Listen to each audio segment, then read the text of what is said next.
নারী ক্রিকেটে ঐতিহাসিক সিদ্ধান্ত সমান ভাতা পাবেন বাংলাদেশের নারী ক্রিকেটাররা।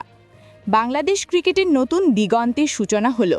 এবার থেকে পুরুষ ক্রিকেটারদের সমান ভাতা ও ট্যুর ফি পাবেন নারী ক্রিকেটাররা। দীর্ঘদিনের আর্থিক বৈষম্যের অবসান ঘটিয়ে এই বিষয়ে ঐতিহাসিক সিদ্ধান্ত নিয়েছে বাংলাদেশ ক্রিকেট বোর্ড। বিসিবির নারী বিভাগের চেয়ারম্যান আব্দুর রাজ্জাক জানিয়েছেন, নারী ক্রিকেটারদের ধারাবাহিক সাফল্য ও অবদান বিবেচনায় এনে এই পদক্ষেপ নেওয়া হয়েছে।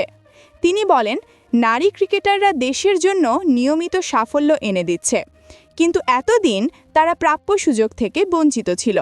এখন থেকে ছেলে ও মেয়েদের দৈনিক ভাতা ও ট্যুর ফি সমান করা হচ্ছে। এই তথ্যটি নিজের ফেসবুকে নিশ্চিত করেছেন যুব ও ক্রীড়া উপদেষ্টা আসিফ মাহমুদ সজীব ভুইয়া। বাংলাদেশ নারী দলের অধিনায়ক নিগার সুলতানা জ্যোতি অতীতে একাধিকবার বেতন ও ম্যাচ ফিতে বৈষম্যের অভিযোগ তুলেছিলেন।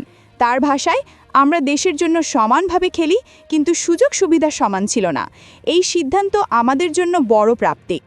সবশেষ বোর্ড সভায় বিসিবি সভাপতি আমিনুল ইসলাম বুলবুল ও সাবেক সহসভাপতি নাজমুল আবেদিন ফাহিমের উপস্থিতিতে এই সিদ্ধান্ত গৃহীত হয়।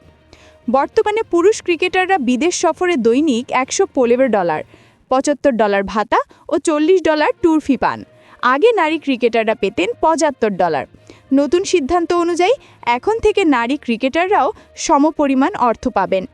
নিউজিল্যান্ড, অস্ট্রেলিয়া ও ইংল্যান্ডের মতো উন্নত ক্রিকেট খেলোয়াড়ি দেশগুলোতে আগেই নারী ও পুরুষ ক্রিকেটারদের সমান বেতন ও সুবিধা কার্যকর হয়েছে।